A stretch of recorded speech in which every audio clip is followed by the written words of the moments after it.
A gente está começando essa parte da instrumentação, né, instrumentação industrial. A gente vai começar agora o capítulo 3. Tá?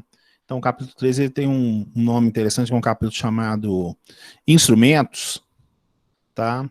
Então, depois do capítulo 3, a matéria muda radicalmente, tá, gente? Aí ela toma outro patamar, tal, vai ficar bastante interessante aí. Então, esse início de matéria foi para a gente conhecer praticamente todo mundo, as experiências profissionais e tal. Então, depois desse capítulo 3, a gente vai já partir para a parte totalmente sensor, aí vai ficar bastante interessante.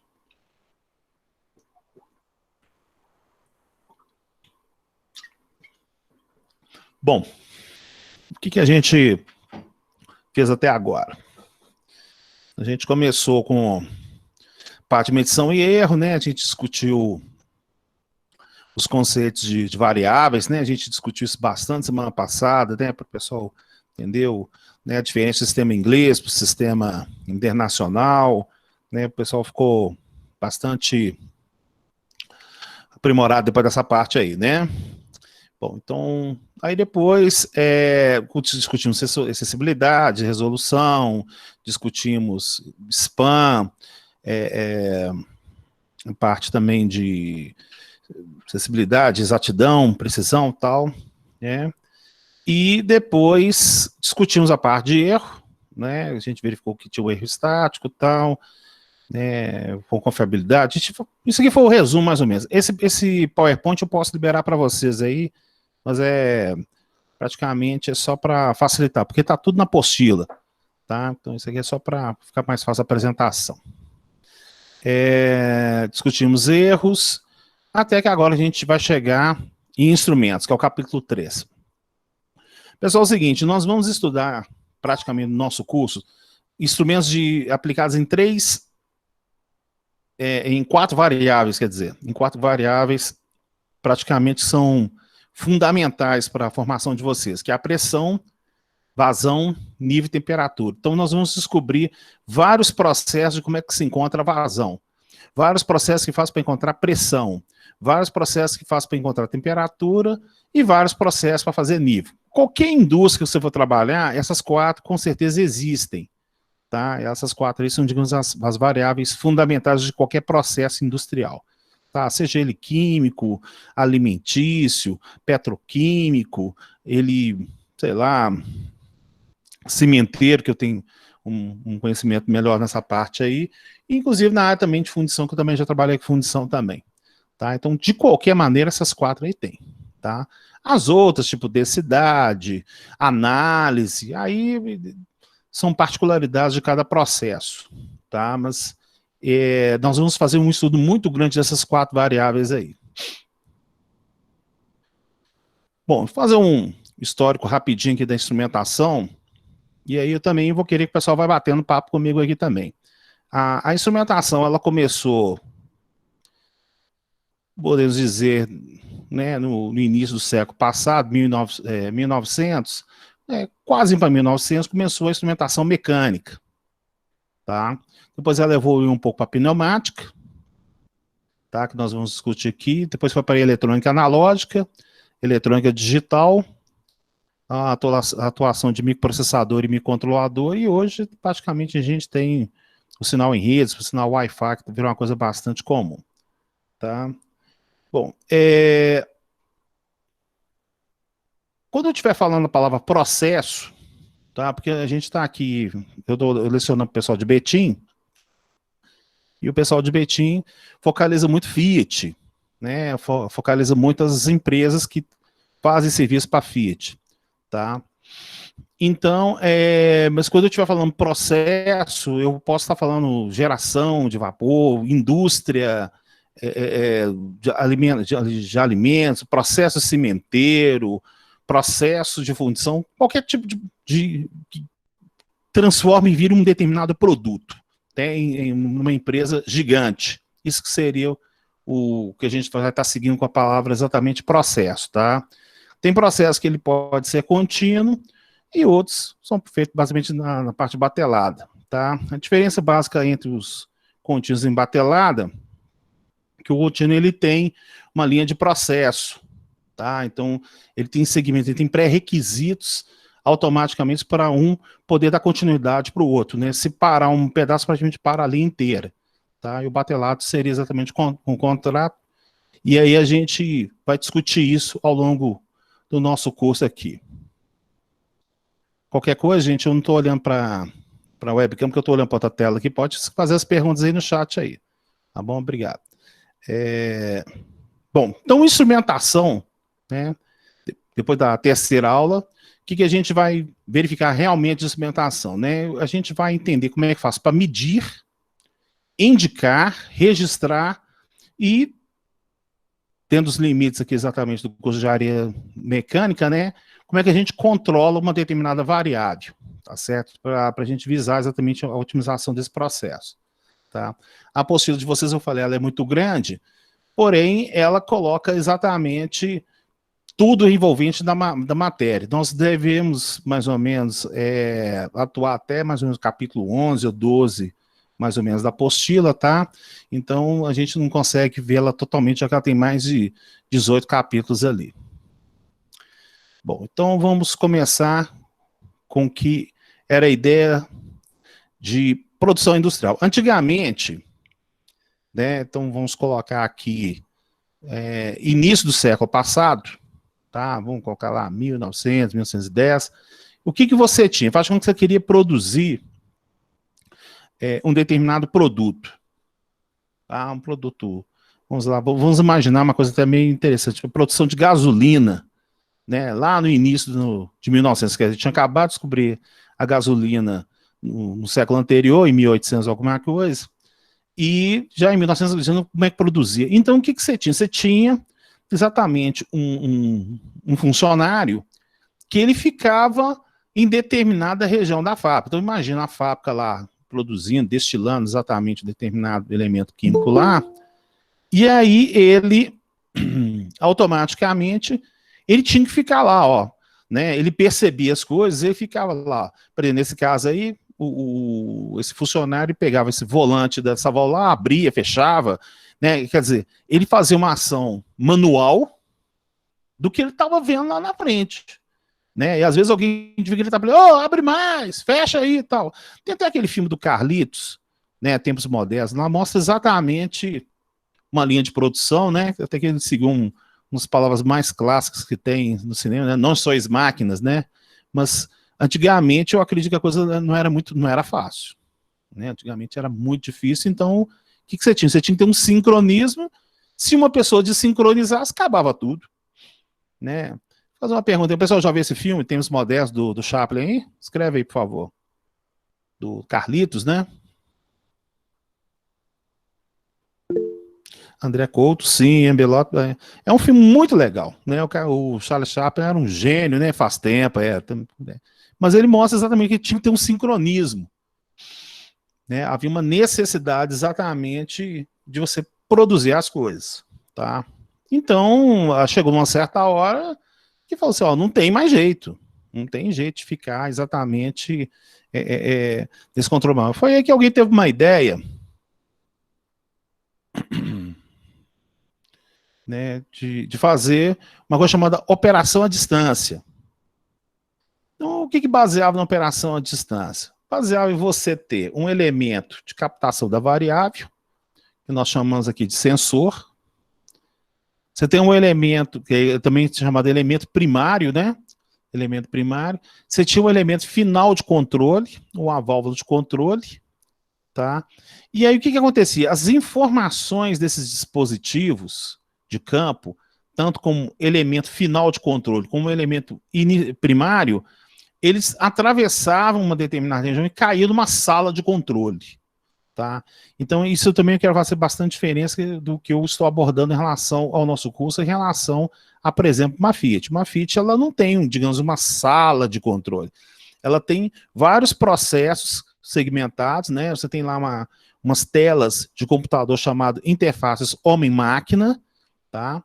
Isso é diferente, por exemplo, de uma fábrica de cimento. Uma fábrica de cimento não, fábrica de cimento você tem tudo centralizado numa sala, é isso, o Lucas chama IHM, interface homem-máquina, né?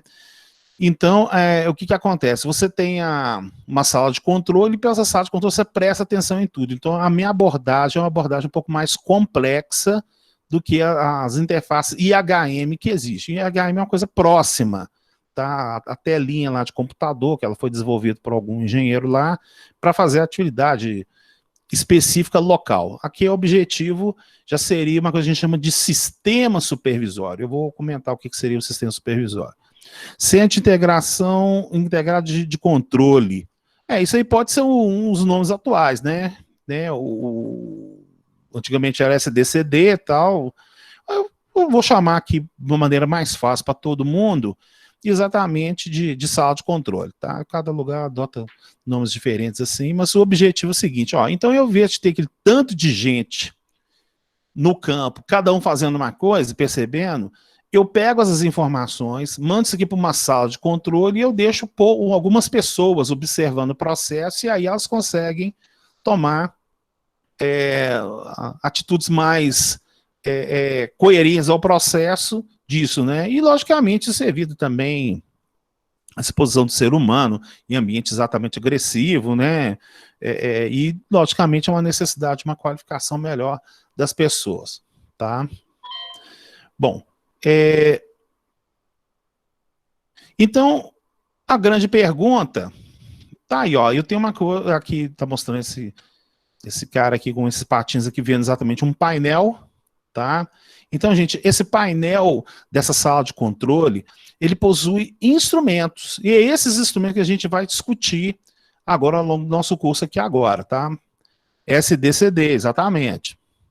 O SDCD, isso era um nome bastante utilizado na década de 80 e 90, né, para os sistemas de controle distribuído, né?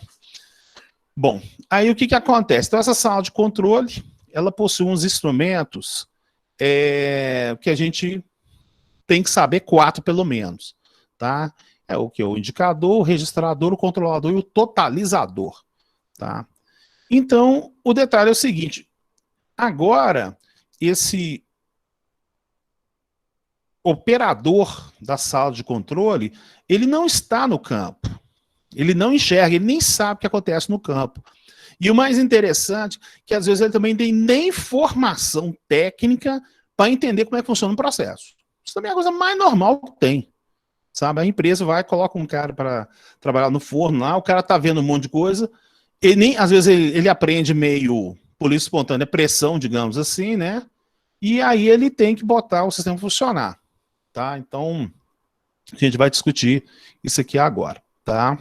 Como é que ele, pela sala de controle, ele consegue ter as informações obtidas no campo desses sensores, tá? E desses elementos finais de controle. Igual eu falei, o objetivo principal do curso também é para a gente ficar parando de falar sensor. É o sensor. Não, agora você vai entender quais são os tipos de instrumentos que conseguem achar essas variáveis no campo, tá?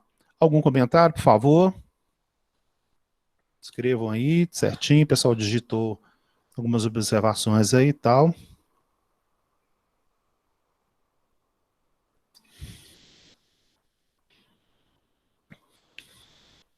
Bom, vamos continuar então.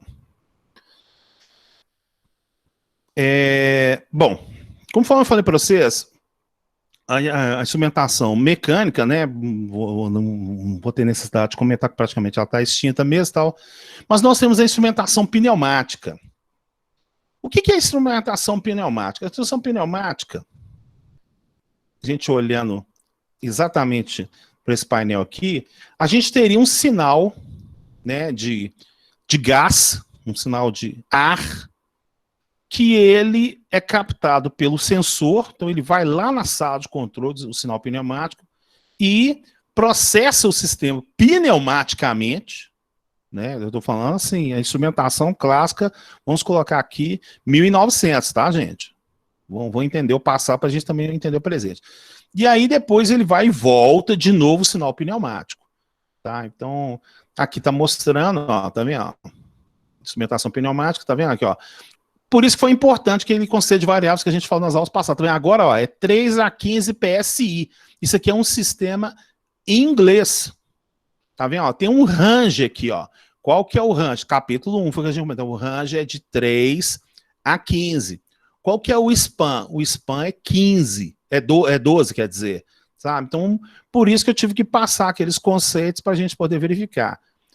E agora a gente vai associar isso ao conceito de sensibilidade, ao conceito exatamente de robustez, ao conceito exatamente de exatidão, precisão, tudo que a gente vai discutir agora, a gente vai refletir automaticamente aqui.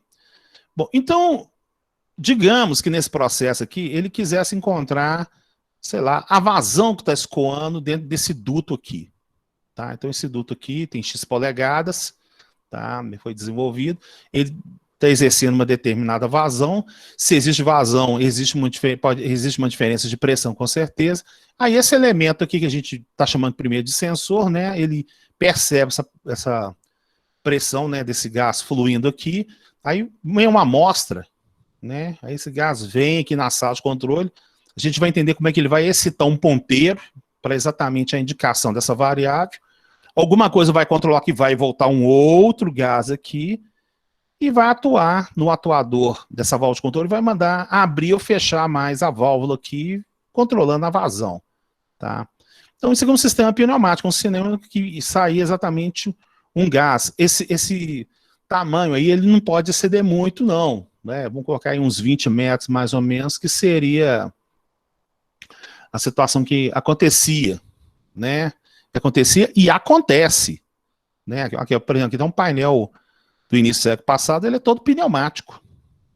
Todas essas leituras aqui vem um arzinho comprimido, né, o próprio gás de expansão lá do campo, e ele citava esses ponteiros aqui, e o operador ficava olhando aqui, ó, o que estava acontecendo, se aumentou, diminuiu, tudo situação. Você imagina o tanto de vapor que saía na frente de um painel desse, tá? Mas a pergunta que eu queria que o pessoal falasse para mim é o seguinte, né, ó, vamos já direto ao... Coisa aqui, ó, tá vendo? A instrumentação, né, ó, pneumática, ela tem um custo elevado. Por que ela tem um custo elevado? Porque você precisa de colocar exatamente esses dutos, né, essas conexões, né, e como isso bate exatamente com o técnico qualificado, né, a coisa fica elevada, não só instalar, como continuar a manutenção dela, né. A operação só pode ser feita em algumas coisas, você não consegue misturar outros processos, né, porque hoje você consegue no mesmo condutor enviar informações de processos diferentes, né, tal. Então ele é pouco flexível, porque ele tem um limite de distância, né, precisão, né. Por que a instrumentação pneumática ainda não foi extinta? E por que ela ainda tem que existir? Que o pessoal falasse aí, escrevesse, ou pode falar no áudio aí, estou à disposição aí, né? Se assim, ou ainda existe? Existe. Tem jeito de substituir? Não. Atuadores pneumáticos. O Kleber, o atuador pneumático, ele poderia ser substituído por um atuador elétrico, ou um atuador motorizado. Perfeito? Ele poderia ser, não estou falando que ele poderia, mas... Ô, Elber. Quem está falando? Tem um só. Lucas, oi, pode falar. Estou falando porque que eu saí aqui para tomar uma água, eu peguei a pergunta no final. Repete ela, por favor. Pergunta é o seguinte, a instrumentação pneumática, ela não foi extinta não, ainda existe. E por que ela ainda vai existir?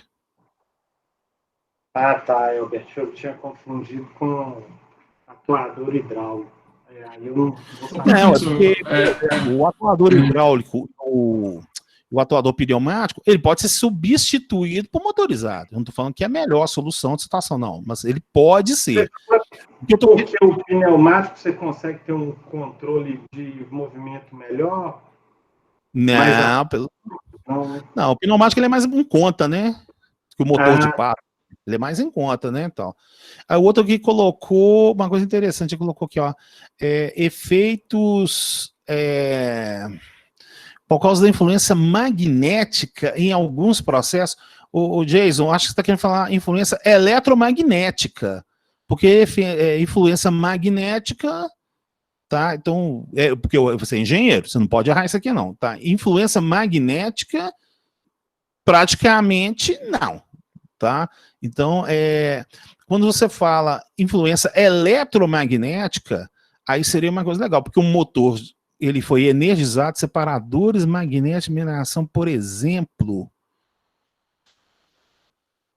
Mas acontece que ali, para você não deixar, por exemplo, numa correia transportadora, né, o minério de ferro com uma partícula metálica, porque ele vai arrebentar a britadeira. Aqui o que eu estou falando é o seguinte: por que eu preciso de um sistema de captação pneumática de uma determinada variável? Né? Então, vamos ver, Marconi, acredito que por umas determinadas aplicações como a indústria alimentícia, Cleverson Vitor, atmosfera explosiva. O que você quer falar com atmosfera explosiva, Cleverson? Herbert, é que normalmente nessa área de combustíveis, o pessoal dá preferência para usar o máximo de pneumático possível, entendeu? Porque tudo que for de elétrica, comando, e principalmente se tiver algum cabo de força, né? Tem que ser tudo muito bem lacrado, aí as conexões elétricas são muito caras, né? Tem que ser tudo EPX, né? Então usa bastante. Recentemente mesmo eu instalei bastante válvula, um atuador pneumático. Aí vai só um comandozinho para uma direcional, né? Que libera o ar comprimido e a válvula abre. Aí é mais tranquilo para fazer. Parabéns, Gleberson. Exatamente isso. Gustavo Henrique também. Gente, é o detalhe de segurança, tá? É o detalhe exatamente de atmosfera explosiva. Por isso que ainda vai existir a instrumentação pneumática. A resposta que o Cleberson colocou está totalmente correta, é exatamente isso que eu esperava. Tá? Então, por exemplo, se a gente está utilizando hoje o petróleo, que a gente está fazendo exatamente, que gerou a gasolina para os carros nossos andarem, porque existe algum instrumento lá na plataforma de petróleo, igual ele falou aí da Gasmig, é exatamente o sistema de distribuição de gás que corre o risco de sofrer explosão. Tá? Então, qualquer fagulha, tá? Qualquer parte dessa parte, aí podemos fazer um comentário, né? Digamos, um campo eletromagnético foi induzido, aí, por exemplo, digamos que ele caiu até ele foi, digamos, sintonizado, né? Sei lá, numa placa de circuito impresso eletrônico, aí gerou uma minúscula fagulha desencadeia uma coisa muito grande num ambiente que pode ter riscos de explosão. Então, é exatamente essa informação que o Cleverson falou, tá? Ela precisa de mão de obra qualificada, ela é cara. O Cleverson falou o detalhe do preço em relação a outra, eu prefiro não comentar, porque às vezes realmente o mercado muda, tá? Então o Cleverson falou que está mais caro, eu vou até aprender também, eu falei, vivendo e aprendendo, tá? Então, antigamente a parte de instrumentação era mais cara que a automação, então se trocou, tudo bem. Mas o ponto em questão mesmo é o detalhe da segurança e o risco de explosão, tá? Então, por isso vai existir com certeza, tá? Então, o detalhe que ele falou de IPX, né? Eu acrescento exatamente que tem certos instrumentos que tem uma coisa chamada IP de proteção, ou seja, o índice de proteção do equipamento totalmente lacrado, né, que pode sofrer chuva, tampado, não tampado, então existem umas classificações para isso. Então, dependendo de ambiente extremamente com risco de explosão, você tem um IP extremamente alto, né, você até manda embora os fumantes, você não pode entrar nem com celular, porque fazer até uma pergunta interessante aqui. Todo mundo acho que tem celular, né, gente? Pelo amor de Deus. Acho que... eu vou fazer uma pergunta. Você tem vergonha? Alguém não tem celular aqui no grupo de discussão? Eu não tenho.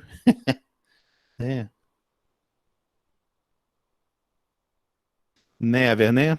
Gente, eu vou contar uma história para vocês. Eu tive um aluno em Congonhas. Puxa vida, cara. Ele foi o primeiro aluno que foi jubilado do Instituto Federal. E eu tive que jubilá-lo. Foi uma coisa extremamente desagradável, né? Porque ele tinha ele tinha 4 anos para formar. Que isso, Não, se eu te contar para você, você não vai acreditar a história. O cara ele começou o curso técnico de mecânica, né? Nessa época eu era o coordenador do curso de mecânica, tá, gente, lá em Congonhas. E aí ele fez o vestibular, entrou, aí ele conseguiu um emprego na Vale, virou chefe de departamento, inclusive, encarregado, que é chefe não, virou encarregado, né, fazendo curso tal, terminou alguma, digamos assim, 95% das matérias, né, e aí ele fez isso nos 2 anos lá certinho. Aí ele ficou mais 2 anos para tentar terminar essas outras matérias, e ele não conseguiu, né, e as matérias que ele estava devendo eram apenas 2, era o AutoCAD e o modelamento 3D. Eu dava aula de modelamento 3D e o outro professor dava aula de CAD. Esse cara, ele tinha ojeriza tecnologia. Ele não tinha celular. Naquela época, eu acho que ainda era o Orkut, ainda ele não tinha nem Orkut, ele não tinha celular. Ele era contra tecnologia. É uma coisa inacreditável.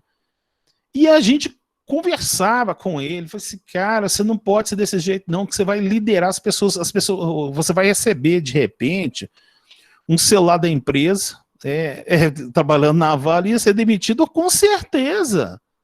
Então ele era encarregado, e a gente fala, cara, você vai ter que superar esse medo, e tinha um medo de computador, que era uma coisa inacreditável. Tem um dia que eu cheguei para os alunos, assim, falei assim, gente, a gente tem que ajudar esse cara aqui. Aí os caras colocaram ele na mesa, mostrou para ele, a gente não sabe nem como é que ele passou no informática básica, que era a primeira matéria dele, não sei o que ele arrumou. Eu falei, isso aqui é um mal, a gente teve a paciência, mas ele não conseguiu. Ele não conseguiu fazer o AutoCAD e não conseguiu fazer o modelamento. A gente até conseguiu liberar e fazer o modelamento sem o AutoCAD lá. Foi um caso único e aí extrapolou o prazo dele. Eu tive que jubilá-lo, cara. Sabe? Foi horrível. Eu fui o primeiro professor que teve que fazer isso. Mas a gente tentou de todas as maneiras. Né? Então, o que eu estou comentando, gente, não tem jeito hoje de você recusar um smartphone de uma empresa, porque, na verdade, a empresa ela não vai te dar o smartphone, eu vou dar, não, ela vai te dar para saber onde é que você está, né, para você responder as perguntas delas o mais rápido possível, mesmo que seja de madrugada, entendeu? Então, é esse que é o objetivo. Entendeu? Chegar e falar assim, eu ganhei um smartphone de primeira. Não, quer saber onde é que você está para te pedir, a máquina parou 3 horas da manhã, você vai ter que ir lá botar um negócio para rodar, ó. Entendeu? Então isso aí tem que tomar uma coisa muito clara, né? O público feminino que está aqui presente, às vezes o pessoal, às vezes assusta com umas coisas que eu falo, mas o que eu estou falando aqui é verdade. Você pode conversar com os colegas aí, gente. Quando você vira engenheiro, tá? Ainda mais se você trabalhar na área de manutenção, você não tem horário. Sabe? Então você não tem horário para chegar na hora. Sabe? Aí o pessoal fala assim, engenheiro é bom, né? Engenheiro não bate o ponto, não bate o ponto, mas também não recebe hora extra, né, gente? O pessoal também tem que prestar atenção nesse aspecto aí certinho, tá? Beleza? Algum comentário?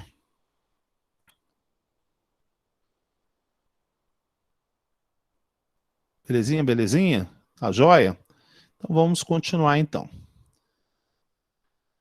Ok, tranquilo, beleza. Então aqui, gente, tem, por exemplo, apresentação de um painel centralizado.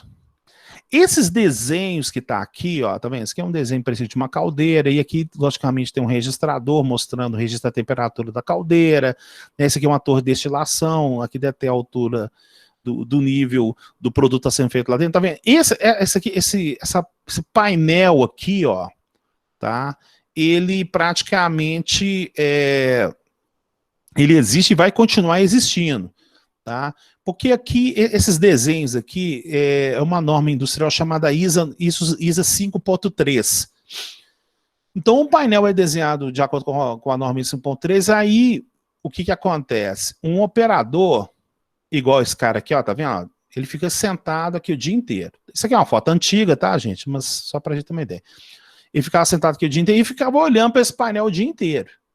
Tá? Então, aqui em cima tem a norma ISA 5.3 do mesmo jeito, ó. Tá vendo? Ó, aqui ele verifica como é que funciona o processo, se é uma mineradora, se é exatamente uma fábrica de cimento, fábrica de cal, destilaria de álcool, não sei. Mas existe uma sala de controle, né? Que aí ele consegue observar. E aqui existe um painel com os instrumentos, ó. Esse aqui que a gente vai começar a discutir, né? O indicador, o registrador, o totalizador, né, para a gente poder discutir o que acontece, tá? Então, existe uma tendência, né, que devido exatamente à implementação de curso, começa a ficar totalmente sistema supervisório. O que é um sistema supervisório? Deixa eu avançar umas telinhas aqui, ó. Sistema supervisório são essas telas aqui, ó, tá? Que aí, por exemplo, esse operador aqui já não tem mais, por exemplo, a visualização daquele painel no campo, né? E aí ele substitui isso aqui por uma animação feita no computador, tá vendo? Isso aqui chama sistema supervisório, tá?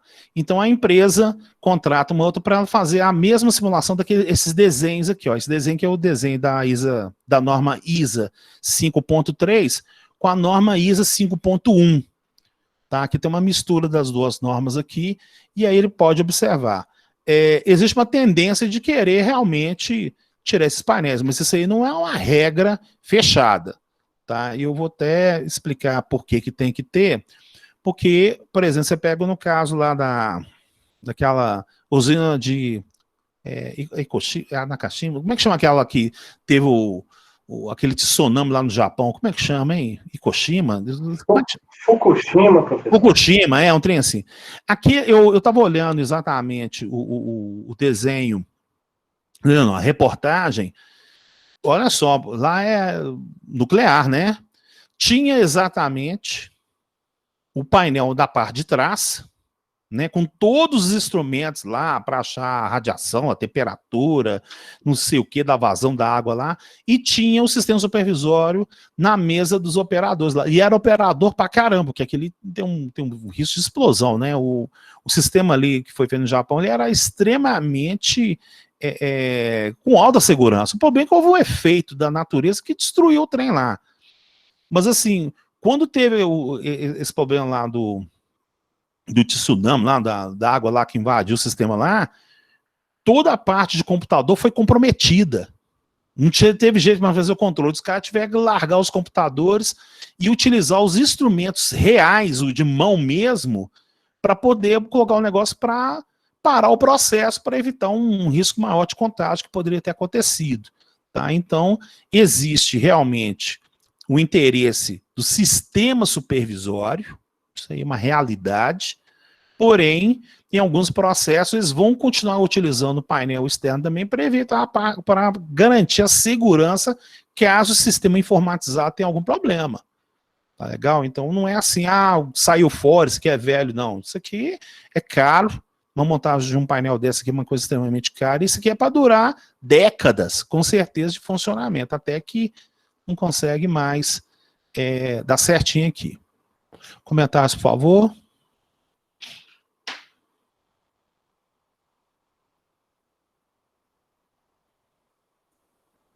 Ninguém comentando. Opa, tá tudo tranquilo.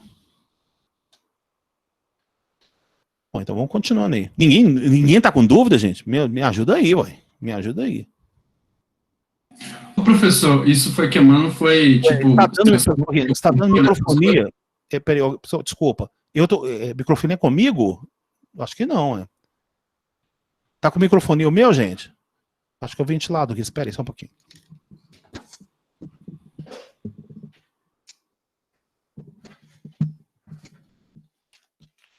Acho que eu estava com um ventilador de teto ligado aqui, acho que foi isso. Pode falar. Opa, desculpa. Oi. Ô, professor, nesse caso aí, porque foi queimando o sensor, foi queimando todo tipo de controle que a Central recebe? Não. Quando, por exemplo, assim, a informática é uma coisa frágil. A informática é uma coisa frágil, né? A informática tem placa-mãe. Poxa, se uma trilhazinha de uma placa lá quebrar, parou tudo, né? Então, a parte robusta, por isso que às vezes eu comento com vocês o detalhe de robustez. Informática não é uma coisa robusta. Robusta é uma coisa mecânica, uma coisa física, uma coisa que foi preparada para aquilo.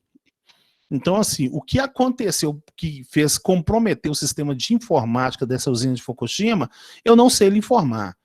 Mas, por mais que ela seja extremamente procurando ser robusta, ela nunca vai ser mais robusta, com certeza, que um painel de comandos reais. Isso que eu estou querendo dizer.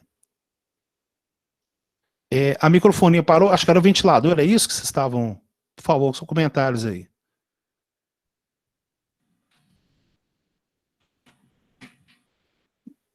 Parou, né? Ah, então era o ventilador. Tá, beleza. Professor, e sistemas de proteção essa parte de informática? Esses painéis devem ter um sistema de proteção para caso aconteça algum tipo de problema, não? Sim, sim. Tá, mas a proteção ali é elétrica, né? Proteção eletrônica é meio complicada, né? Como é que você consegue derrubar, por exemplo, na parte de informática? Você tem que usar realmente cabo, fibra ótica, né? Porque aí você não troca as informações, você tem uma isolação. Mas no instante que você tem um sistema operacional, né? Que, por exemplo, assim, ó, quando você liga um computador, ele demora 2 minutos para ligar, ó. Em 2 minutos você matou o mundo inteiro de uma explosão. Quando você está com uma coisa física, um contator, quando você está com um atuador pneumático, ele atua na hora. Então esse que é o ponto de questão que eu quero dizer para você. O sistema informatizado ele tem que ligar, tem que carregar o sistema operacional, tem que testar tudo. O físico não, meu amigo. O físico está lá, ó, desligou, botão reiniciar, tô lá, ó, vamos acionar a válvula atua. Então é esse que é o pulo do gato da jogada, tá? Beleza? Tranquilo? Então vamos continuar. Beleza. Bom, aí a eletrônica, já na década de 60, né, ela evoluiu através desses componentes, inclusive eu sou o professor de amplificador operacional, de eletrônica operacional do campus, né? E aí evoluiu para essa eletrônica analógica, né? Isso aqui fez exatamente muito sistema pneumático começar a ser substituído pela parte eletrônica, né? Então isso aqui foi um sucesso já aí na década de 70, 80, né? Então mudou bastante e aí começou a virar umas placas robustas, né? Com a evolução da eletrônica analógica. Já na década de 90 e agora os anos 2000, né? Esse componente cheio de terminais aqui, né? Que nesse caso é um microprocessador, você também tem o Airlux. Depois do PLC, a eletrônica analógica ela veio antes do PLC, tá? Ela veio antes do PLC, ela já é de... Sim, professor, é porque você falou da eletrônica analógica, eu gosto muito desse tema, e é o que você está falando, após ela veio a era do PLC, né? O PLC é o seguinte, então, já que você fez o comentário, né, o controlador lógico programável, acho que posso até contar a historinha do PLC aqui, eu acho que eu ia deixar isso para depois, mas eu posso comentar aqui, para o pessoal verificar. Pergunta fácil, né? Por que surgiu o controlador lógico programável? Ou melhor, primeiro, eu queria que alguém falasse assim, ó, pode ser honesto, gente, ninguém é obrigado. Alguém não sabe o que é um controlador lógico programável? Por favor, pode colocar aí. Não fica com vergonha, não, gente. A gente está aqui entre amigos e certinho. Todo mundo sabe o que é um CLP, PLC? Ué, todo mundo sabendo? É bom pra caramba. CLP, professor? CLP não. CLP, controlador lógico programável. Não conhece. Seria isso? Tá. Então deixa eu só um pouquinho aqui. O PLC eu conheço, mas CLP não. Não, CLP e PLC é a mesma coisa. Ah, tá. É porque do que eu conheço, eles falam mais PLC. Então, conheço. CLP e PLC é a mesma coisa, tá? Não tem... Okay. Só um pouquinho, deixa eu procurar aqui na internet. Acho que surge na GM, né, Elbert? Não, mas o motivo dele, né? O motivo dele, se eu mostrar a origem, você vai... A ideia era substituir os componentes que eram controlados por relé. Sim, sim. Até onde eu lembro. Isso foi a consequência, mas qual que foi a causa? A minha pergunta é a causa, não é a consequência. A sua pergunta é mais difícil. A minha pergunta não é a consequência. A consequência é que devia criar um dispositivo para substituir a ação dos dispositivos eletromecânicos. A causa foi isso aqui, ó. Sabia? O PLC existiu por causa disso aqui. Na linha de produção do GM. Mas tá assustado? Pois é. Então vamos explicar, né? O motivo é esse cara aqui, ó. Aí se você, mas por que foi esse cara? Gente, olha que coisa interessante. Então vamos comentar. O PLC ele data do final da década, começou os estudos no início da década de 60 e finalmente na década de 60. Gente, quando houve a Segunda Guerra Mundial, né? E eu sou um cara meio vintage. O que é um cara vintage? Eu gosto de coisa antiga, assim, sabe? Nossa, eu sou apaixonado por antigamente. Na década de 30 e na década de 40 e 50, os carros tudo era preto. Né? Quem já viu isso mesmo. Né? Os carros eram tudo preto. Né? Estou falando do caso da década de 30, 30 já era quase meio canabeca esse negócio, mas tudo bem. Mas aí os carros, quando começaram a ficar mais robustos, na década de 40 e 50, era tudo preto. Tudo preto. Né? Todo carro era preto e tal. E o que acontece? Quando houve a Segunda Guerra Mundial, né, que aí houve exatamente, gerou aquela riqueza lá do pessoal lá, dos americanos, o que acontece? Começaram a surgir, já no final da década de 50, né, os carros coloridos. Também, ó. O carro começou a ficar colorido. Isso foi uma coisa impressionante. O pessoal falou, não, carro colorido. E ele começou a surgir esse tal de rabo de peixe aqui, ó. Entendeu? Esse rabo de peixe, aqui, ó, os rabos de peixe, tá vendo?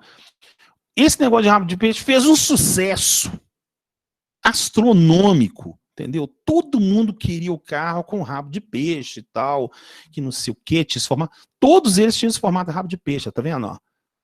Uma coisa comum, tá vendo? O pessoal, cara, era digamos, o que o pessoal gostava na época lá. Então, na década de 50, o pessoal queria ter carro desse jeito, grande pra caramba, com o rabo de peixe, entendeu?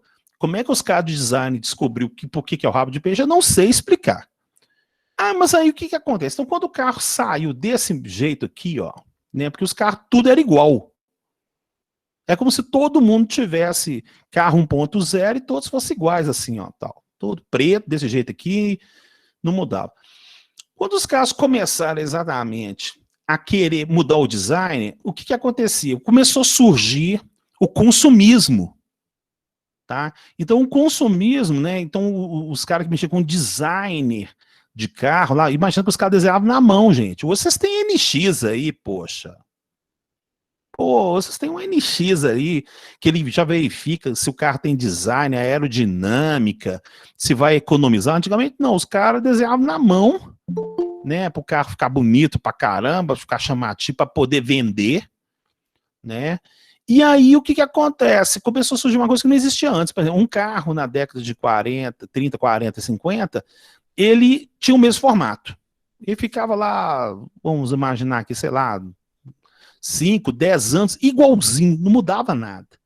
Quando começou a surgir exatamente consumismo, então, tipo assim, um ano o rabo de peixe tinha que ser desse jeito, o outro ano ele tinha que ser um pouco mais esticado. Aí os produtores de carro, né, da indústria, falaram assim, eu não consigo fazer isso, não, eu acabei de instalar um painel elétrico, né, que vai fazer a prensa, que vai fazer a dobra, para atender esse formato desse carro. Aí chegar o cara diz, não, agora você vai ter que trocar isso tudo e vai transformar nesse outro modelo. Aí o cara falou, eu não aguento fazer isso aqui não, aí eu vou ter que desmontar a parte elétrica, fazer tudo de novo. Então foi aí que alguém teve uma ideia e falou assim, então já que isso é inevitável, vamos montar um sistema computacional, porque eu posso afirmar claramente que o PLC é um controlador lógico programável, o Programmable Logic Controller, ele é um computador, não, o que eu faço é o seguinte, ele modifica a parte de comando, a parte pesada de acionamento fica, e aí eu consigo agradar o pessoal do design, que o pessoal do design é o cara que vai vender o carro, que vai gerar exatamente essa parte aí, gente, tá? Então, o motivo do controlador lógico programável, o Program Logic Controller, é exatamente o carro rabo de peixe. Tá? Foi exatamente essa situação aí. Comentários, por favor. Né? Talvez o pessoal não... acho que eu cheguei a essa foto, que o pessoal falou assim, o motivo foi esse cara aqui, o pessoal falou, aqui eu, hein? O motivo foi esse aí. Como é que tá aí, por favor?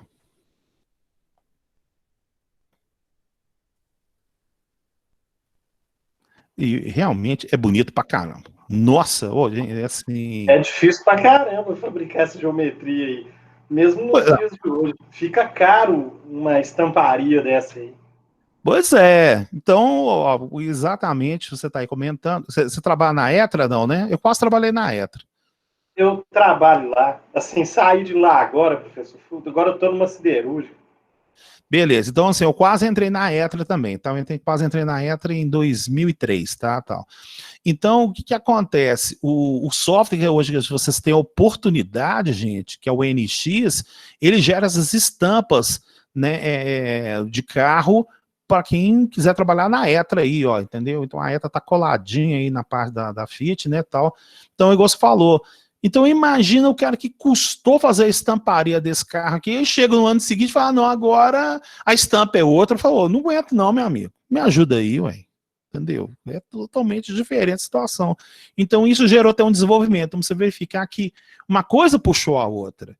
Né? Isso é muito legal. E eu, bom, até essa parte, eu acho esse carro bonito pra caramba. Se eu tivesse dinheiro para comprar, eu compraria um sem medo, né? Ia ficar muito feliz essa parte aqui. Então, tá aí.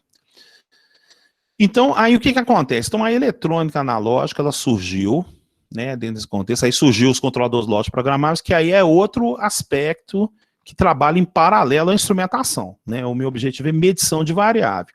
Mas, logicamente, a medição de variável ela é aplicada ao controlador lógico programável e ele toma decisões. Isso aí é óbvio, uma coisa trabalha com a outra, né? Certinho. Aí depois foi para a eletrônica digital, começou ali na década de 80, 90 bastante, né? E hoje a gente tem o sistema praticamente wireless, né? Hoje a gente tem as redes industriais também, que permite exatamente você ter uma troca, um fluxo de informações muito melhor do que existia anteriormente, tá? Vamos continuar aqui, então. Aqui está mostrando como é que faz a parte do programa, tal. Aqui, então, gente, ó, vamos para a realidade. Então, a realidade é o seguinte. A tendência hoje, né, hoje é que você tenha essas salas de controle legais aqui, ó, tá vendo? Ó, fica aqui um operador aqui, né, da sala de controle aqui, ele fica olhando essas telas aqui, ó, e pode ter umas telas aqui na parede também, ó, tá? Para ter uma visão geral do processo aqui, ó. Então aqui é ar-condicionado, né? É ventilado, é bonitinho, é colorido, né? Tudo certinho. Aí o que acontece? Isso aqui, ó, vazão, pressão, temperatura, isso aqui é campo, isso aqui é poeira, tá? Isso aqui exatamente é graxa, entendeu? Então tem gente que vai atuar na parte de manutenção, né? Eu trabalhei como gerente de fábrica de manutenção, então o que acontece? Essa aqui é a parte que eu gostava, né? Eu gostava da sujeira mesmo, de exatamente ver as coisas funcionando, né? Eu não sou um cara de escritório, não gostava desse negócio de escritório, não. Mas aí o que acontece? Então, aqueles que forem exatamente trabalhar no campo, entenda que o cara está na sala de controle, infelizmente é ele que manda, né? Hoje o que você tem? Hoje você tem uma coisa chamada, esses softwares corporativos, né? Você tem o SAP aí e tal. Então, quando existe um problema no campo, né? Aí o cara de sala de controle observa esse evento aqui nessa tela, né? Pode ser touchscreen, pode ser exatamente esse sistema supervisório.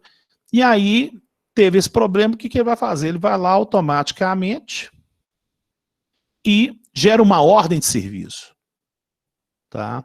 Então o que acontece? Então o cara da sala de controle, ele passa uma ordem de serviço, que isso vai cair com certeza no engenheiro de processo, engenheiro de produção, pode dizer mais ou menos isso aí, e aí a partir disso aí, essa ordem de serviço cai lá no departamento de manutenção, onde o engenheiro, né, o gerente de manutenção toma ciência do problema, e aí é uma coisa que vocês vão ter que liderar, né? Vocês estão fazendo engenharia, então vocês já tem que começar a ter uma postura de engenheiro e falar assim, opa, agora é eu que tenho que liderar esse pessoal, né? Então, tem que ir na mãe, né? Porque você vai trabalhar com pessoas, desde que não tem formação técnica, até os que têm formação técnica. Então, você tem que entender o limite de cada um para exatamente fazer uma equipe muito legal, tá?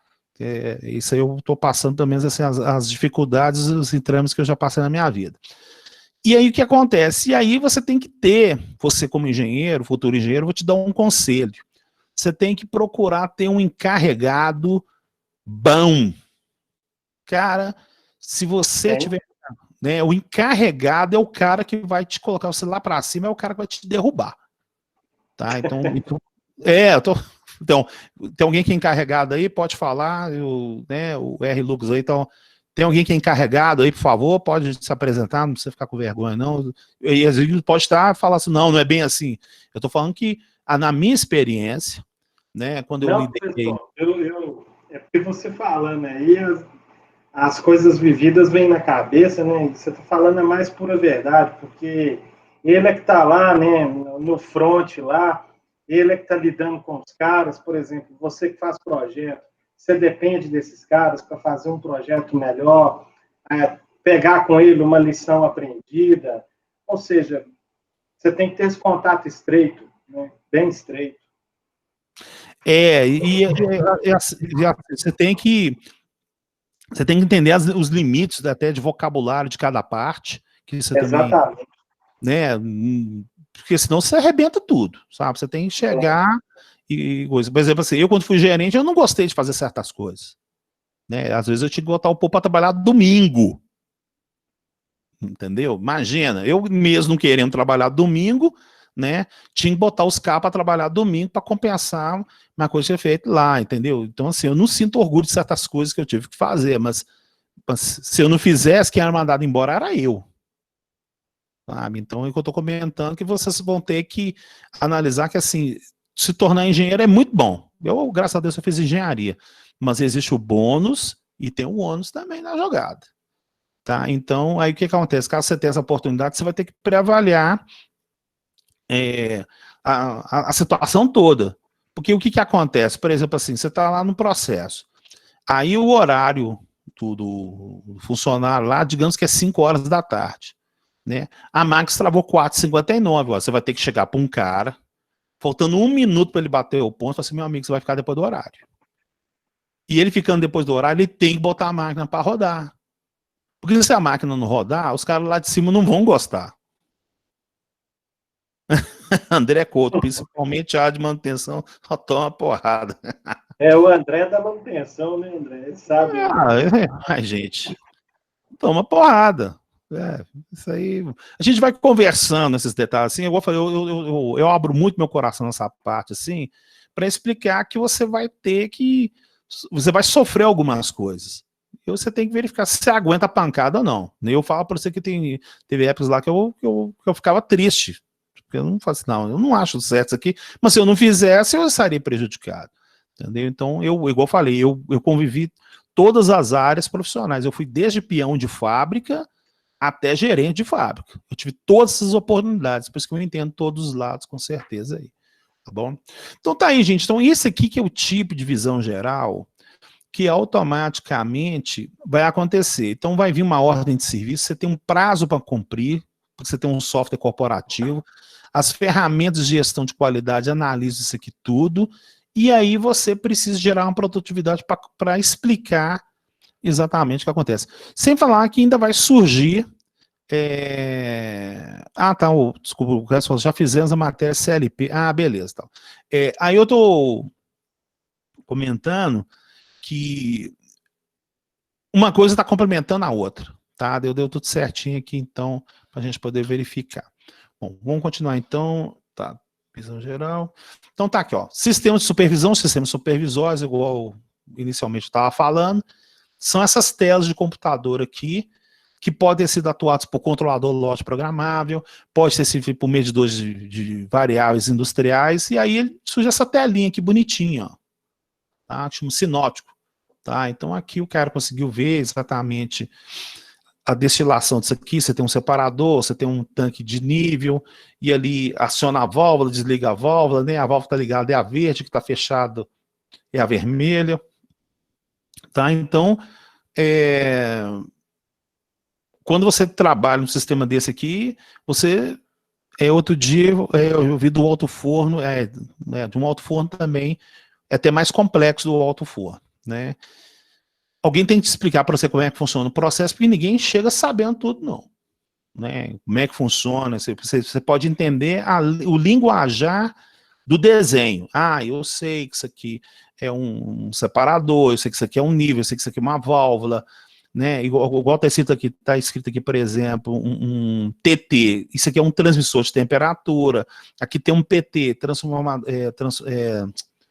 transmissor de pressão, entendeu? Isso aí vocês vão aprender isso aqui no curso, tá? Agora, como é que o conjunto inteiro faz virar um processo? Alguém tem que explicar esse processo. Isso aí realmente não tem como ensinar isso num curso, inclusive, de engenharia, né?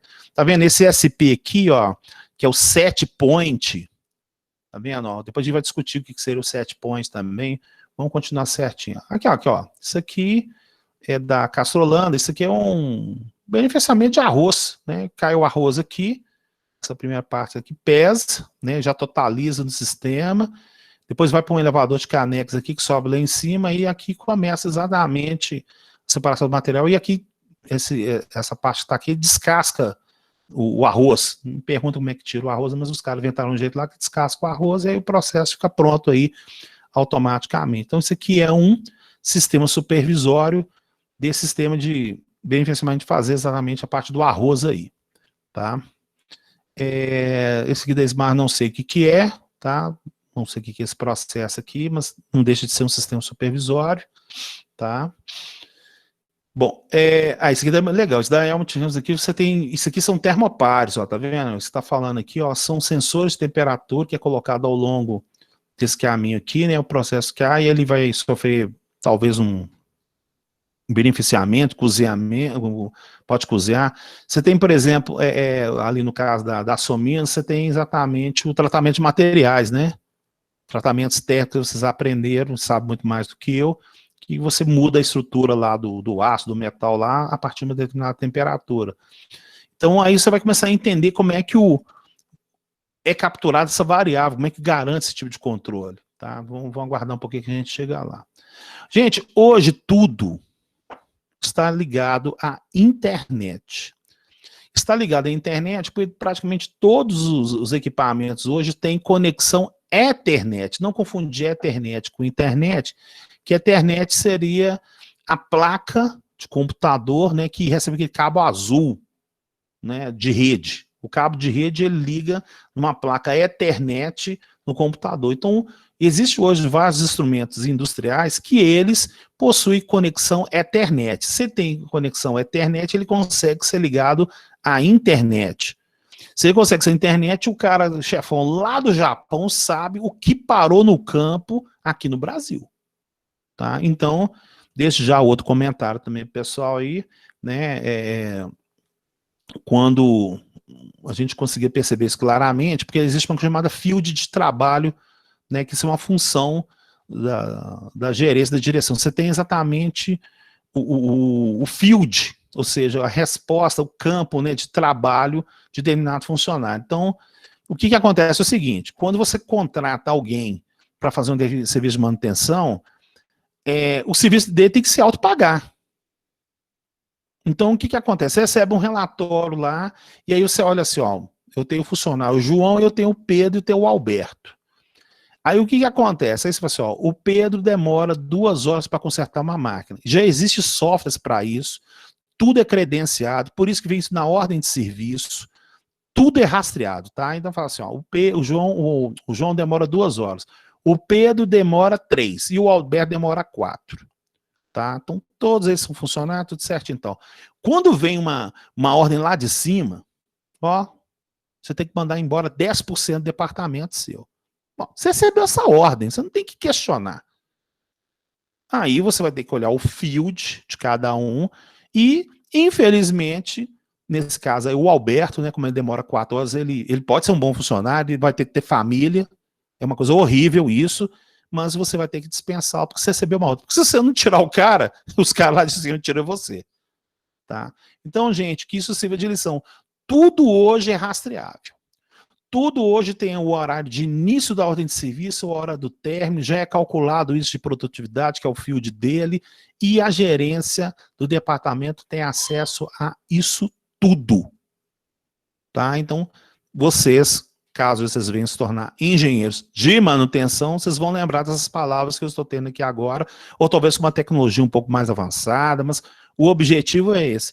Né? E eu falo para vocês um outro ponto de vista. O primeiro cara que vocês têm que retirar, caso venha trazer problema, é os caras que têm problema com bebida. Tá? Eu estou falando isso, seria o meu ponto de vista, tá, gente? Né? Bebida é uma coisa muito séria, porque o cara tem problema de alcoolismo mesmo, esse problema de drogas, alcoolismo, o cara pode morrer dentro da empresa. Tá?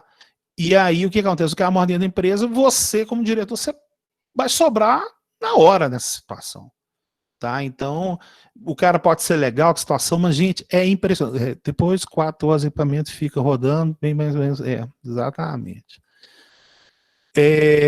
Então, assim, eu já tive esse negócio de alcoolismo, sim, eu tive que mandar o cara embora para alcoolismo.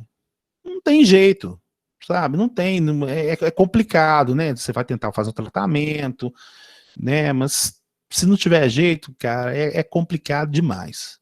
Sabe? A gente está vivendo uma geração também meio complicada também, mas você vai ter que ter esse postura algum dia, né, caso você venha se tornar um gerente de fábrica aí, tá bom? Comentários, por favor, que eu falei aqui agora. Às vezes eu conto uns aspectos meus assim, que eu passei, porque eu sei que vocês vão passar por isso, né? Algum comentário aí, por favor?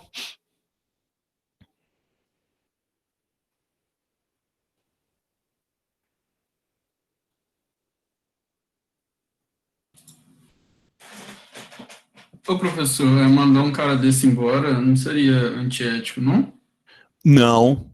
Se o cara tem um problema de alcoolismo, você conversou com ele, ele não consegue resolver a situação, ele pode automaticamente morrer dentro de uma empresa. Mas ele pode entrar com um processo, por exemplo, falando que, sei lá... Não, é. Não. Problema dele e tal. Não, você tá doido. De forma igual, não existe isso. Não. Se foi constatado que o cara, você faz um tratamento com ele, verifica tudo certinho, mas se o cara não conseguir recuperar, não tem jeito. Não tem jeito, porque um cara desse lá está subindo lá em cima, por exemplo, a empresa tem provas e que tentou recuperar, exatamente. Né? Na verdade, existem empresas legais nessa parte. Eu trabalhei numa que procurou fazer a parte do tratamento do cara. Né? Houve o interesse e tal, mas se o cara não tem o interesse, não tem como. Imagina um cara desse cair de uma plataforma de 15 metros, vai lá e esborracha a cabeça dele lá. Aí você vai ter que pagar o seguro, vai em polícia, quem é a situação? Você tá louco. Não pode. Imagina um cara desse, tanto cair exatamente dentro lá de um forno. Tem aqueles que negligenciam, o professor, o uso correto do EPI, você tem que mandar embora. Tem que mandar embora. Não tem que ter dó, não. Tem que mandar embora. Porque um trem desse dá problema demais para você, ué. Tem, ué. Pode colocar sua carreira em risco. Exatamente. Ô, Lucas, onde eu trabalho, conheço um caso de alcoolismo e uso de cocaína. Os dois receberam tratamento. Beleza, a empresa é legal. Mas ambos se recuperaram. Que ótimo! Nossa, que bom que se recuperaram. Não, é excelente. Não, parabéns para a empresa e parabéns para o empenho dos caras. Mas e os caras que não querem? Tinha um lá que o cara não queria, bicho. Não queria. O cara queria beber e chegar, por exemplo, porque o cara sai 5 horas, beber até meia-noite, mas chegar lá às 7 horas da manhã só, o problema é dele. O problema é que o cara chegava tonto no serviço. Aí não dá, ué. E aí, o que acontece? Além de comprometer, ele cumprimenta os outros. Esse que o Lucas falou do EPI é outra coisa extremamente importante, porque quando você faz o contrato de trabalho com o funcionário, você faz os testes todos, o teste audiométrico, você faz o teste exatamente de saúde dele, tudo. Aí o cara não usa o EPI, ele fica surdo. Aí, o gato rico é outro livro. Então, o que acontece? O cara se flagelou, você ainda tem que indenizar o cara porque ele não utilizou um EPI que era uma garantia da saúde dele. Então, tem que chamar atenção, tem que ter postura. Outro dia, professor, já que você está citando algum caso aí, outro dia o cara precisou subir na estrutura do alto forno lá para trocar uma peça de caldeiraria. Aí ele foi treinado, ele foi instruído, ele estava andando em cima da peça sem amarração, sem nada. Aí o pessoal não grita com ele, não. Vamos rezar aqui para ele não cair, mas na hora que ele descer é rua para ele. Ele não pisa aqui mais, não. Porque dá muito problema, gera comoção, estresse na planta, para a produção. É um problema atrás do outro. Pessoal, é desse jeito mesmo. É desse jeito. Então, assim... Mas isso aí você tem que vivenciar. Você tem que vivenciar. Uma hora você vai ter que tomar uma decisão. Você fala assim, nossa senhora, mas isso tiver que acontecer, sabe? Então, eu acho que primeiro você conversa, né, explica, tal, chama assistente social, conversa com o psicólogo lá da empresa, mas se recuperou, parabéns, não, todo mundo tem direito de errar, a situação tal, mas se não for, o bicho vai pegar. Ih, cara, é complicado pra caramba. Vamos continuar então. Então, aqui no hoje a gente vai estudar, tá aqui, ó. Nós temos aqui o sensor, tá? Que eu também chamo de detector, ou também elemento primário, tá? Boa parte do nosso curso vai ser esse primeiro item aí, ó, tá? Que vai ser o dispositivo que a gente vai perceber como é que ele detecta as alterações na variável do processo, tá?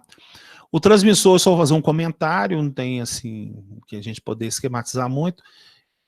E já hoje, talvez na próxima, a gente vai discutir sobre o indicador, o registrador, o controlador e o totalizador, tá? O conversor a gente guarda lá para o final do curso também. E, finalmente, o elemento final de controle, que é a válvula, tá? Então, o curso a gente vai estudar muito sobre essa parte sensor, tá? Detector, o elemento primário. E a gente vai gastar um tempinho para explicar o indicador, o registrador, o controlador e o totalizador. A gente fazendo isso aí, a gente esquematiza o que vai poder fazer aí. Pessoal, só um pouquinho, eu já volto aqui.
Bom, voltei. Então vamos continuar aqui então. Pessoal, engraçado. Só um pouquinho, engraçado, essa tela aqui. Engraçado, já atualizei. Deixa eu pegar, só um pouquinho, peraí.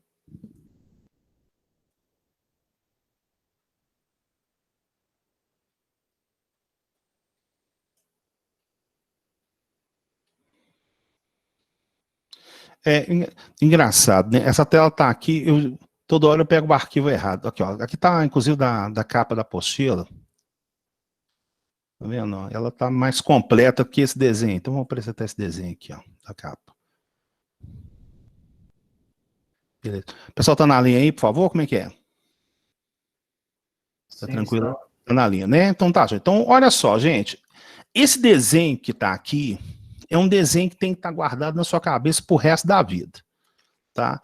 E eu posso falar para você que isso independe se for indústria, até o avião também, tá? O avião é exatamente esse processo que está aqui, tá? Um processo que a gente chama de processo de malha fechada, né, que estaria exatamente seguindo, ele começa aqui do sensor, né?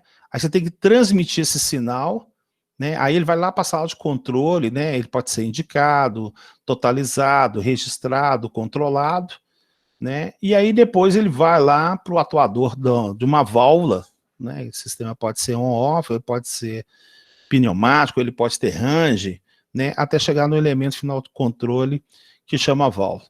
Pessoal, é o seguinte, esse pedaço que está aqui, ó, desses 4 aqui para cima, eles é aquilo que eu mostrei para você, né? Que seria essa parte aqui, ó.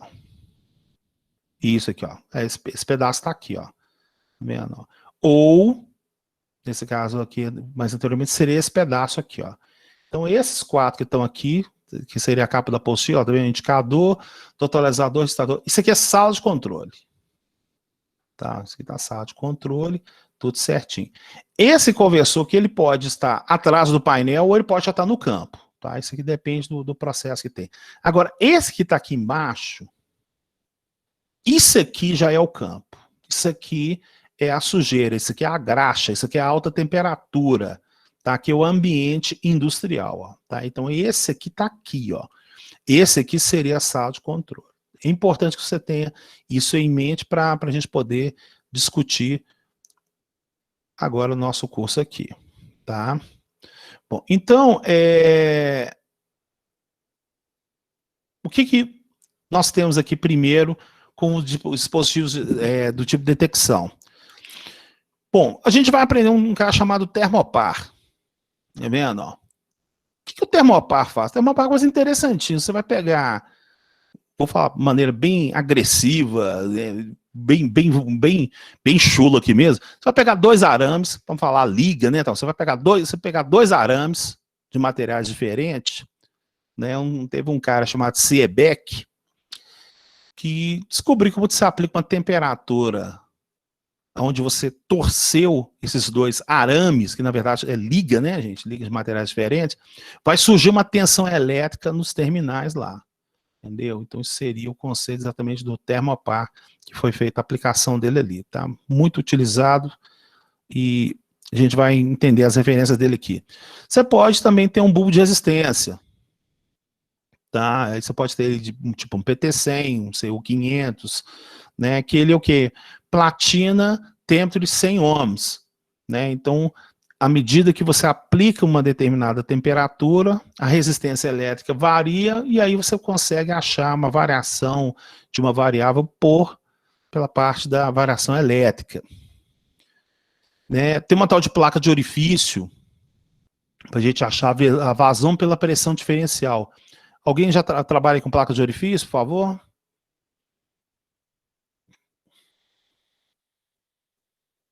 Jazão. Onde é que você trabalha, Jazão? Fala aí, com placa de orifício, por favor.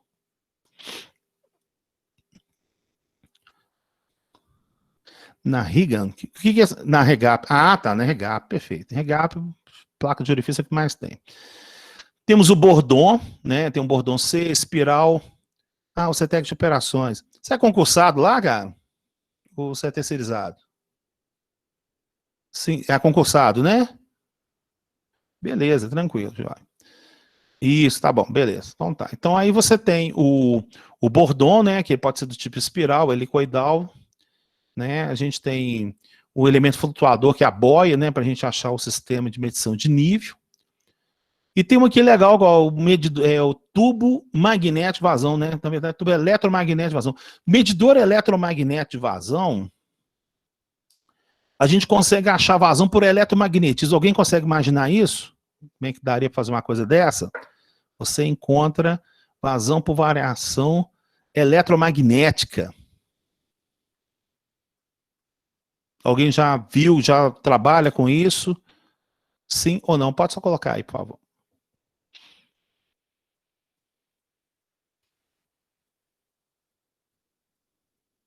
Never?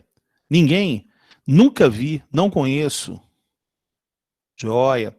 Então, gente, essa matéria eu vou passar muitas coisas interessantes. O medidor eletromagnético de vazão é imperdível. Tá? Ele é imperdível, a explicação porque o cara imaginou isso. Tá? Bom, então vamos discutir os elementos daqui. Ó. Então tá. Então o sensor, igual eu falei para vocês, vai ter muita aula de sensor. Então a gente vai passar praticamente os outros aqui, ó. Nós temos um tal de transmissor. Então o que acontece? O elemento sensor, os dutos da REGAP, os dutos da REGAP você tem medidor, não, lá tem ultrassônico, eu tenho foto de ultrassônico lá, tá? Ele manda uma onda sonora, né? E aí você consegue descobrir a vazão. Eu vou explicar como é que funciona. O eletromagnético, ele não funciona para gás, não.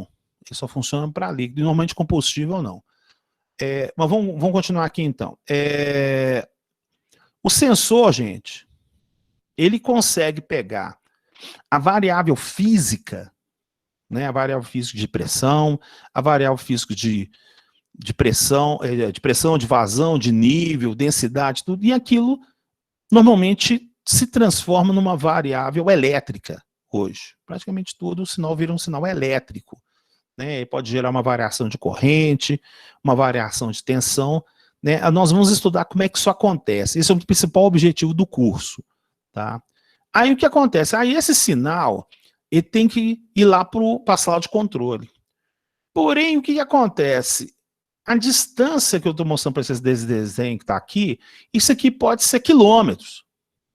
1 quilômetro, 2 quilômetros, depende da distância, entendeu? Pode ser 100 metros, 200 metros, mas ele pode ter uma distância. Então, o que acontece? Se você pegar o valor do sensor e quiser mandar ele direto para a sala de controle, pode ser que você não consiga mandar esse sinal. Você pode até conseguir isso com termopar, tal, mas tem dispositivo que não consegue chegar. Tá? E vai dar queda de tensão, vai ter problema de ruído. E o que acontece? Por isso nós temos aqui um carinha chamado transmissor. O que esse cara aqui faz? Ele é nada mais nada menos um amplificador, tá certo? Né? Eu que dou aula de eletrônica operacional, ele nada mais nada menos, ele tem uma eletrônica operacional que ele faz com que o que foi captado aqui no sensor, ele automaticamente vá exatamente aqui para esse ponto tracejado aqui, ó. Esse ponto tracejado aqui é como se fosse um sinal elétrico, que ele pode ir lá para o indicador, ele pode ir para o totalizador, ele pode ir para o registrador, para o controle. Isso aqui é como se fosse uma fiação, tá? É a fiação que está chegando em cada dispositivo lá. Então, imagine que nesse processo aqui, industrial, seja fluindo determinado, né, material aqui e tal, vamos colocar um range, agora vem o primeiro capítulo aí. Digamos que o range dele é de 0 a 10 litros por segundo. Então eu estou querendo encontrar vazão, tá? 0 a 10 litros por segundo. Então eu vou utilizar, eu não sei o que está passando aqui, mas o que estiver passando aqui, o sensor tem que ser capaz de perceber esse tipo de material que está sendo submetido ali. E aí o que acontece? Aí, ele gerando uma variação de resistência, uma variação de corrente, ele manda para o transmissor. E na instrumentação clássica, né, eu estou comentando instrumentação de 40 anos atrás, que ainda existe hoje, mas agora já existe em redes industriais, tá? Mas o que acontece? Quando você tem aqui, por exemplo, de 0 a 10, o que sai aqui é um sinal de 4 a 20 miliamperes. Tá? Depois eu vou explicar por que é 4 a 20 miliamperes. Né? Não agora que já está terminando a aula. Então, aqui, ó, o meu range é de 0 a 10, aqui vira de 4 a 20. Então, esse sinal de 4 a 20 miliamperes, esse sinal de corrente, ele vai lá e excita o indicador proporcionalmente ao valor que foi encontrado aqui no campo. Ele vai lá e registra, né, o que está acontecendo no campo, proporcional a esse valor que está feito aqui. E o controlador toma uma decisão que se é para injetar mais combustível ou menos combustível a partir de um DCSP aqui que chama set point, que é o ponto de ajuste exatamente do sistema que está acontecendo aqui. Tá? Então, tá aqui, ó, tá vendo? O transmissor é um instrumento que percebe a variável vindo do sensor, né? E ele manda um sinal de 4 a 20 miliamperes, né? É um valor contínuo, tá? Que miliamperes contínuo. E caso você esteja trabalhando nesse ambiente com risco de explosão, ele é pneumático, vai ser um sinal de 20 a 100 kPa, tá? Então, utilizações dele é usar o sinal remotamente, isolar o processo do display, né? E padronizar os sinais que você precisa de ter aí. Algum comentário, por favor? Não, transdutor é sensor. Transmissor é uma placa que é ligada ao sensor para enviar o sinal. Tá? São coisas diferentes. Então, transdutor, sensor, elemento primário são a mesma coisa. Transmissor não. Transmissor é uma plaquinha eletrônica, ou uma placona eletrônica, que você conecta o sensor nela, aí sai um conjunto de fios e ele vai lá para a sala de controle. O objetivo dele é amplificar. A função dele, vamos imaginar na área de música aqui, que é a área que eu mais domino. Então você tem um microfone e você tem um amplificador. Para chegar no microamplificador, você tem que passar pela mesa. Então, a mesa de som, ela é um transmissor, praticamente. Um análogo seria exatamente isso aqui. Então, ela amplifica o sinal do microfone, né, o sinal lá do violão, da guitarra, lá para poder gerar lá para frente. Então, isso aí, nada mais nada menos, é um amplificador. E ele padroniza.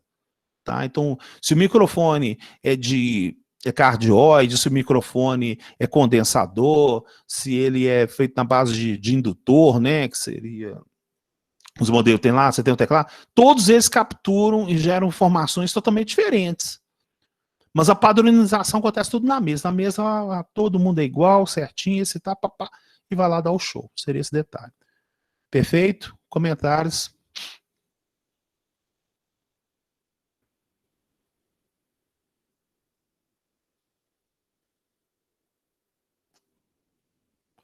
Ok, ok.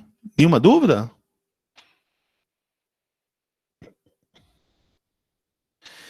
Bom, então olha só que coisa legal que está acontecendo aqui. Então agora vamos fazer uma pergunta para vocês aqui, ó. Isso aqui é tranquilo, Jorge? Então eu tenho aqui um transmissor. Então olha que coisa interessante aqui, ó. Isso aqui tem um processo, tá? Esse pedaço que está aqui, ó, ele está ampliado aqui, tá? Ele está ampliado exatamente aqui. Então isso aqui é um transmissor de pressão diferencial. Então aqui, o transmissor é esse cara aqui que está em cima. E embaixo é o sensor dele. Igual eu falei para eles, você pode ter o sensor colado no transmissor, né? Você pode ter eles mais separados, ou inclusive um pode estar embutido dentro do outro, sem problema nenhum. Mas o que que acontece? Aqui na parte da entrada desse transmissor aqui, vem uma pressão, tá? E do outro lado aqui você tem uma outra pressão também. Quem seria capaz de falar para mim o que que isso aqui está aparecendo? Tá? Essa parte vermelha aqui, ó. O que está aparecendo essa parte vermelha aqui? Alguém consegue imaginar para verificar aí, por favor? Né? A resposta, inclusive, está no desenho, né? Capacitor em forma de prato aí, professor. Então, isso aí. Então, olha só, gente. Né? Isso aqui é uma placa do capacitor. Tá vendo? A placa do capacitor. Então, olha só, essa placa do capacitor aqui, ele está saindo aqui, vem uma fiação daqui para cá, ó, então essa fiação passa aqui por dentro, e ela vai lá e cai num circuito eletrônico, tá vendo? O circuito eletrônico vocês não tem que entender, né? Isso aqui é outra matéria. Mas olha só que coisa legal. Aqui eu tenho um dispositivo, tem a pressão mecânica, né? A pressão diferencial, tá? Então ela vem aqui, vem para cá, e o que que ela está fazendo com essas placas aqui? Alguém consegue imaginar?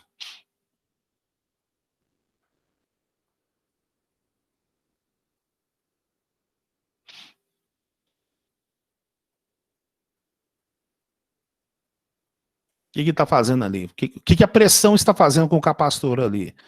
Está movendo as placas, está empurrando uma contra a outra.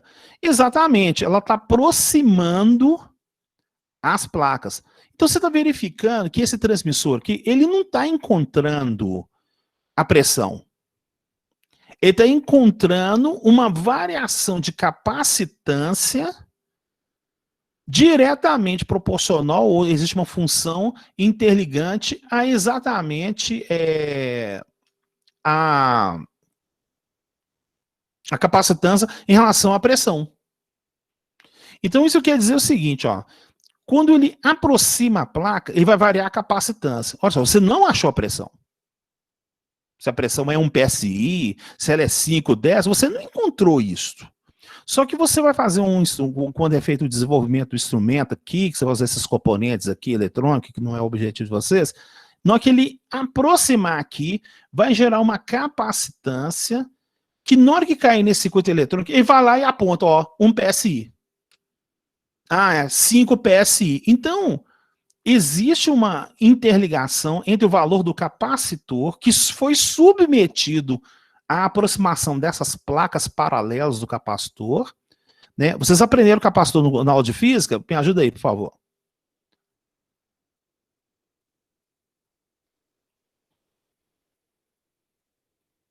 Sim, então tá. Então, olha só. Então, o que é capacitância? Capacitância é permissividade vezes a área. Tem eletrotécnico no curso da mecânica aí? Como é que é o negócio aí? Me ajuda aí, só para me entender o que está acontecendo. Ah, sim. Ah, tá. Então tá bom. Tudo bem, tá. É só para sintonizar tudo certinho. Então, o que acontece? Então, o capacitor, o pessoal fala, o capacitor acumula carga. Capacitor, não. Uma das funções dele pode até ser isso, mas ele tem muito mais funções que somente isso. Então, a aproximação dessas placas aí, né? Então, capacitância é permissividade, que é uma propriedade do material, né, farads por metro, multiplicado pela área da placa, então seria a área dessa placa vermelha que está aqui, dividido pela distância. Então, se a distância aproximou ou separou, variou o C. Esse C vem aqui, aí existe uma eletrônica aqui, que pode ser microprocessada, pode ser microcontrolada, pode ser até analógica pura mesmo, ela vai lá e consegue excitar esse ponteiro e visualizar no campo, opa, aqui é 10, aqui é 5, aqui é 12. Existe esse fator de ponderação. E sai, logicamente, né, nesse conector tá aqui, pode sair uma fiação que vai lá para a sala de controle. Tá certo? Então, instrumentação é isso, gente. Você não, poucas variáveis, você encontra a variável. O que você encontra é uma variação mecânica que vai afetar um elemento passivo, que pode ser uma resistência, capacitância, indutância, que aquilo te dá para você a relação dessa variável e você manda isso para a sala de controle. Isso que é instrumentação. Tá? Bom, então praticamente acabou. Aqui temos exemplos de indicadores, tá vendo? Ó? Ah, tá. Obrigado, Marcão. Então, tá aqui uns exemplos que são colocados no campo, né? São colocados, inclusive, é um desenho antigo, né? Mas bastante válido, porque a gente consegue verificar aqui, tá? Aqui, ó, por exemplo, esse transmissor de pressão diferencial, com marcação digital, tá vendo aqui, ó? Ele evita o erro grosseiro, né? Não tem como você ter um erro aqui, nem de paralaxe, nem de interpolação. Né? Mas por que você conseguiu fazer isso com pressão diferencial? Pressão diferencial é uma variável lenta, né? Ela não é tão rápida, igual, por exemplo, o áudio que eu falei para vocês, porque senão você viria aí o número 88 aí, ó. Não daria certo que tivesse acontecendo. Então, a pressão aconteceu aqui, ele percebe e vai lá e manda lá para a sala de controle, aqui tá vendo no campo, né? E, logicamente, se estiver saindo no conjunto de físico, vai lá para a sala de controle. O ponto 5, não sei se essa escala é PSI, qual que é o range que está mostrando aí. Tá? Bom, isso que seria a aula de hoje, a parte transmissor. Então, a parte de indicador já continua semana que vem. Queria que alguém fizesse algum comentário, uma sugestão, por favor, esteja à vontade. Hoje teve alguns comentários, assim, que até eu falei profissional, muita gente pode ter assustado, mas igual eu falei, a intenção, às vezes, é até passar um pouco da realidade mesmo, né? Vocês já estão no 8º período, e vocês vão dar um salto muito grande na vida de vocês, né? E tem que ter esse aspecto aí. Opa, alguém quer falar? Eu quero, professor. Te perguntar, do sensor para o transmissor, não do sensor do transmissor para a central de comando, ou será que seja, essa transmissão vai via cabo ou via tipo wireless, sei lá? O Moisés, o áudio está meio ruim. O que eu entendi é o seguinte, você está perguntando se o que vai do sensor para o transmissor é cabo ou não? É isso? Não, ao contrário. O transmissor para a central de comando, para o PLC, que seja. Não, aí você tem que usar cabo, tá? Aí o que acontece? Normalmente o cabo de transmissão é um cabo especial, né? Porque quando você manda o sinal de corrente, você não manda o sinal de tensão. O sinal de corrente, ele não gera queda. né? Então, por exemplo, se você fosse mandar tensão, em vez de mandar de 420 mA, mandasse de 1 a 5 volts, você não consegue passar de 20 metros, tá? Então, você utiliza um cabo ideal para esse tipo de sinal, e ele pode cair no PLC no cartão analógico. Então, o cartão analógico do PLC, ele tem cartão analógico que é para Termopar, que é para, por exemplo, a PT100, e ele vai lá e transforma isso, e no programa lá ele consegue converter na variável que você quer, caso você queira que o programa seja feito no PLC no campo, sem problema nenhum. Entendi. Deixa eu fazer outra pergunta, pessoal. Eu nunca consegui entender qual que é a diferença do sinal analógico para o digital, da entrada analógica no digital, que varia entre eles. Na mesma placa de circuito, você tem uma entrada analógica e outra digital. Que varia? O que é? Você está falando isso a nível de PLC? A nível de PLC? Então tá. Então eu vou te explicar para você o que seria uma entrada digital. Uma entrada digital seria, por exemplo, uma botoeira. Tá? Seria, por exemplo, um pré-sostato. Tá? Então, o que você vai aprender comigo? Então, vamos falar primeiro a parte que seria botoeira, porque a botoeira é o seguinte: você aperta, ela liga ou desliga. Então, ela tem 0 ou 100. 0 ou 100. 0 ou 100. Então, ela é um dispositivo que ou está totalmente ligado ou está totalmente desligado.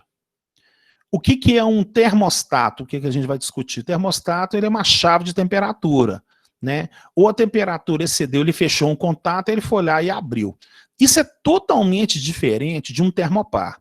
O termopar, você tem termopar lá que pega de 0 a 1000 graus. Então o termopar aceita o 313, ele aceita o 711, ele aceita o 598, então ele aceita valores de 0 a 1000.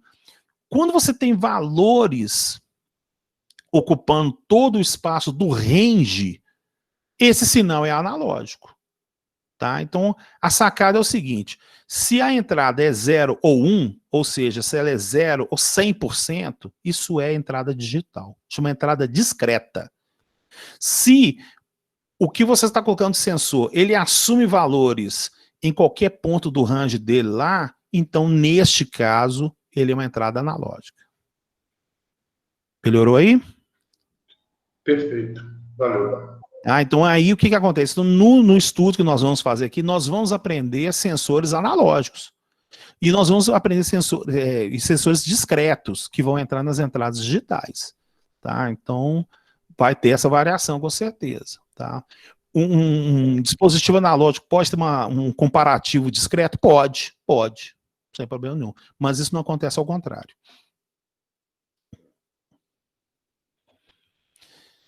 Beleza? O microfone do Cleberson está aberto aí. Algum comentário, Cleberson? É isso? A respeito da pergunta do Moisés aí, quanto à transmissão, o pessoal já está entrando muito com essa questão da transmissão via wireless, né? Ou via rádio também, em baixa frequência. O transmissor que vai fazer isso também, ou vai ter um outro equipamento eletrônico ali para recebe outro tipo de nome, ou é a mesma nomenclatura aí? Existem várias tecnologias para isso, tá, Cleberson? Então, por exemplo, existe um sistema que, por exemplo, assim, faz de conta que nessa região lá da fábrica lá, tenha, por exemplo, tá, tenha 10 termopares. Aí o que você faz? Você liga os 10 termopares, são termopares inteligentes, digamos mais assim, porque ele vai ter um IP, tá? Ele vai ter um IP igual de computador, por isso que eu falei que ele tem ligação Ethernet. Tá? Aí o que você faz? Você pega um termopar, liga no outro termopar, um fio apenas, aí depois você pega esse termopar, liga no outro, tal. Aí o que acontece? Em vez de você ter 10 pares de fio mandando para a sala de controle igual feito antes, você vai ter um termopar mandando para o outro, que manda para o outro, mas é tudo identificado pelo IP. E aí o último lá pode ter um transmissor e ele manda radiofrequência. Ou esse último lá manda um cabo final que vai lá para a sala de controle. Tem sistema, aí existe sistemas de redes industriais que a gente tem um professor muito bom no campus nessa parte aí, que é os sistemas, eu acho que o pessoal já ouviu falar, de fio de bus, DeviceNet, ControlNet, tal, que aí o cara estuda esse tipo de ligação, né, que pode ser colocada, e agora está vindo o wireless também. principalmente a internet das coisas, né? Eu acho que a internet das coisas também está vindo para essa parte também, mas é uma coisa que tem que tomar cuidado, né? Porque o sinal da internet das coisas ele está fora, digamos, de ruídos elétricos aí, mas o dia que, infelizmente, ele bater em sintonia, que deixar de vir um sinal e o trem rebentar alguém, é complicado, tá? Então, é uma tendência do futuro mesmo, mas acontece que a coisa assim não consolidou.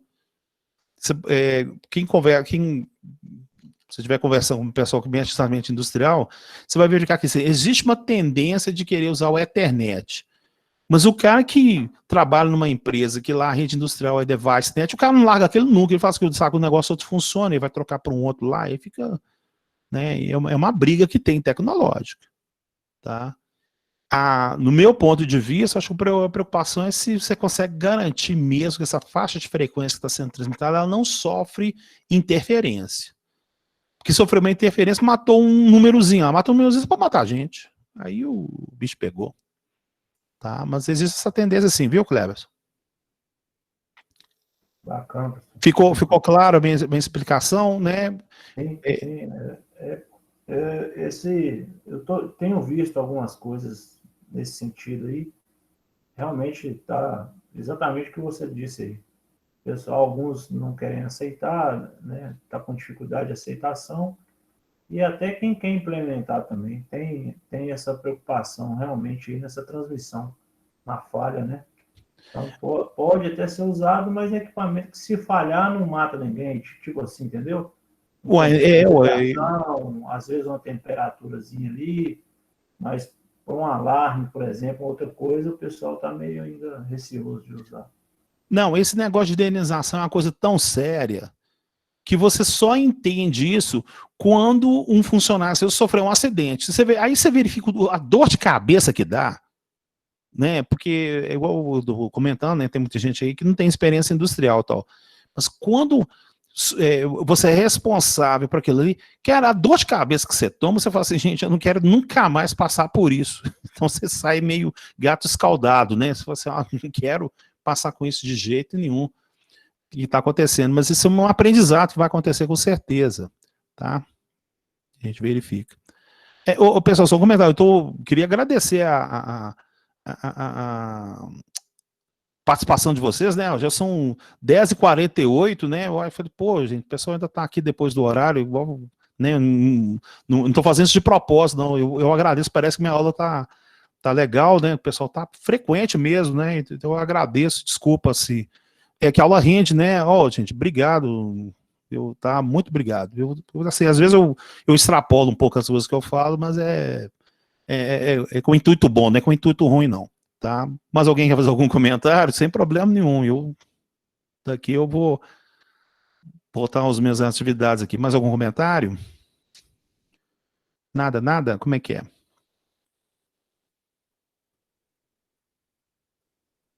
Tudo tranquilo, pessoal. Sem problema. Gente, então eu vou deixar a aula disponível para vocês, tá? E a gente já vai fazer esse negócio de uma avaliaçãozinha aí, é só responder pergunta mesmo e a gente desenvolve. E eu vou fazer uma ideia de a gente fazer um trabalho, entendeu? Para a gente trocar as ideias. Aí eu peço, pessoal, por favor, colocar no WhatsApp quem experiência, eu trabalho na empresa tal, é só para me entender mais ou menos como é que tá a turma, porque a gente ficou batendo papo aí, eu tô achando que dá pra gente fazer um trabalho muito legal, mesmo remotamente, tá bom? Beleza, pessoal. Pessoal, a próxima aula vai ser o quê? Próxima aula? Vai ser qual parte da matéria?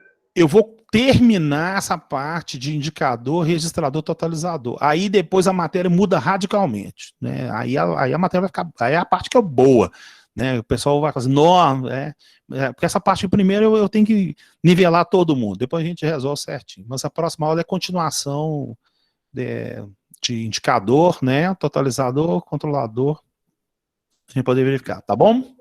Tá bom, beleza. Fechado. Então. Sucesso, tchau. Então,